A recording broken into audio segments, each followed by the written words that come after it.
नमस्कार दोस्तों, मैं हेमंत, मेरे चैनल हेमंत LLB लॉ में आपका स्वागत है। दोस्तों आज की वीडियो में हम बात करेंगे कि कोर्ट कब किसी व्यक्ति को मफरूर यानी भगोड़ा घोषित कर देती है और किन परिस्थितियों में किसी व्यक्ति की जमानत जब्त हो जाती है। तो आज हम इसी के बारे में चर्चा करेंगे। तो चलिए शुरू करते हैं।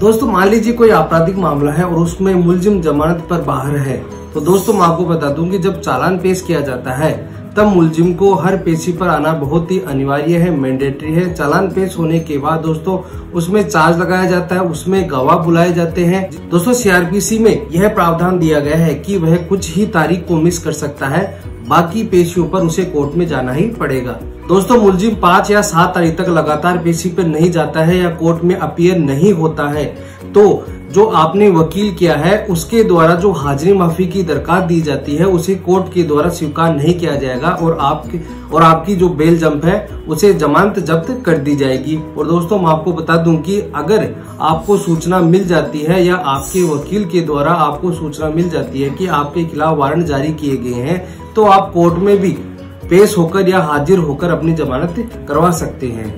दोस्तों हमारा टॉपिक है कि किसी व्यक्ति को भगोड़ा कब घोषित किया जाता है। तो दोस्तों अब मैं आपको बता देता हूँ, आपको ध्यान से सुनना है कि किसी मुलजिम को भगोड़ा कब घोषित किया जाता है।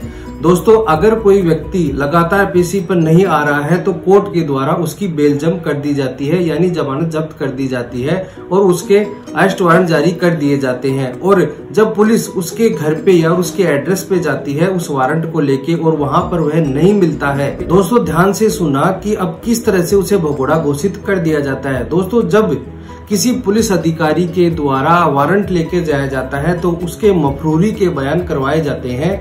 मफरूरी के बयान वह होते हैं जिसमें जो पुलिस वाला उसके घर पे जाता है वारंट लेके, उसके द्वारा यह बयान दिए जाते हैं कि मैंने उस पे घर पे सूचना चस्पा की है या फिर आसपास के लोगों से सूचना की या फिर सूचना ली कि जो फलाना व्यक्ति है जो मुलजिम है वह आया कि नहीं आया।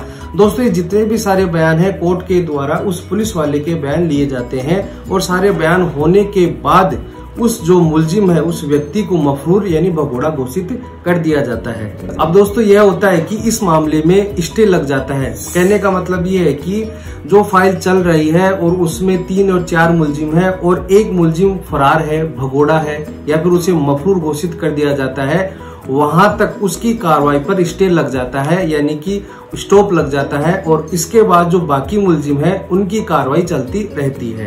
दोस्तों आपको एक बात और बता देता हूँ कि वह जब भी कभी वह मुलजिम पुलिस के पकड़ में आ जाता है या पुलिस के द्वारा उसे पकड़ कर लाया जाता है, जहाँ से फाइल में स्टे लगा था वहां से वह शुरुआत होती है।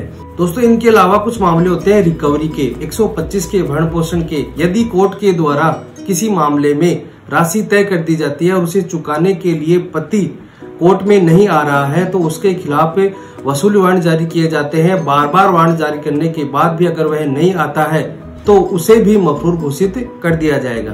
दोस्तों मैं आपको बता दूं कि CRPC के सेक्शन 82 में मफरूर करने का प्रावधान दिया गया है और CRPC के सेक्शन 83 में जो पत्नी है और उसकी जो राशि तय की गई है उसे प्राप्त करने के लिए रिकवरी कर सकती है। कहने का मतलब ये है कि CRPC के सेक्शन 83 में यह बताया गया है कि पत्नी पति की संपत्ति को कुर्क करवाकर अपनी राशि प्राप्त कर सकती है। इसके लिए वह संपत्ति पति की होना आवश्यक है, पिता की संपत्ति का होना नहीं चाहिए। दोस्तों इसके अलावा चेक बाउंस वाले मामले में जो 138 NI के जो चेक बाउंस के मामले होते हैं उनमें यह होता है कि मुलजिम को कोर्ट के द्वारा नोटिस भेजा जाता है। अगर वह नोटिस की सूचना होने पर नहीं आता है तो उसे जमानती वारंट से तलब किया जाता है और वह जमानती वारंट पे भी नहीं आता है तो उसे अरेस्ट वारंट जारी किया जाता है। दोस्तों अगर वह अरेस्ट वारंट पे भी नहीं आता है तो उसे मफरूर यानी भगोड़ा घोषित कर दिया जाता है। उसके बाद दोस्तों मैं आपको बता दूं कि मुलजिम के आने के बाद ही उसकी संपत्ति को कुर्क किया जा सकता है,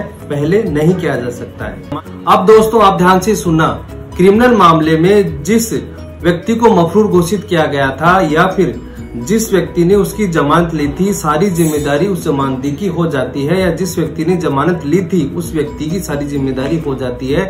कोर्ट के द्वारा यह आदेश दिया जाता है कि इस मुलजिम को तभी छोड़ा जाएगा जब 50,000 रुपए के इसके द्वारा बेल बॉन्ड दिए जाएंगे। कहने का मतलब यह है कि उसकी जिम्मेदारी एक जमानती लेता है और जमानती के पास से आदेश के बाद एक जमीन की जमाबंदी या कोई गाड़ी की आरसी ली जाती है उस कीमत के अनुसार की भविष्य में यह काम आ सके। दोस्तों, जब मफरूर किया जाता है, जब मुलजिम के द्वारा भगोड़ा घोषित कर दिया जाता है तो उस कोर्ट के द्वारा उस जमानती को नोटिस दिया जाता है। जब जमानती कोर्ट में हाजिर होता है तो उसे यह कहा जाता है कि या तो आपके द्वारा जो 50,000 रुपए के जो बेल बॉन्ड भरे गए हैं वह राशि जमा कराई जाए या फिर आप जेल जा सकते हैं। तो दोस्तों, इसके लिए जो जमानती होता है उसकी सारी जिम्मेदारी हो जाती है। इसलिए दोस्तों मैं कहूँ कि आप जमानत उसी व्यक्ति के लिए जिसे आप जानते हैं। दोस्तों, आज के लिए इतना ही। दोस्तों, अगर आपको ये वीडियो अच्छा लगा हो तो प्लीज दोस्तों मेरी वीडियो को आप सब्सक्राइब करें और जो बेल आइकन है उसे जरूर दबाएं ताकि कभी भी मैं वीडियो अपलोड करूं तो उसका नोटिफिकेशन आपके पास आता रहे। धन्यवाद।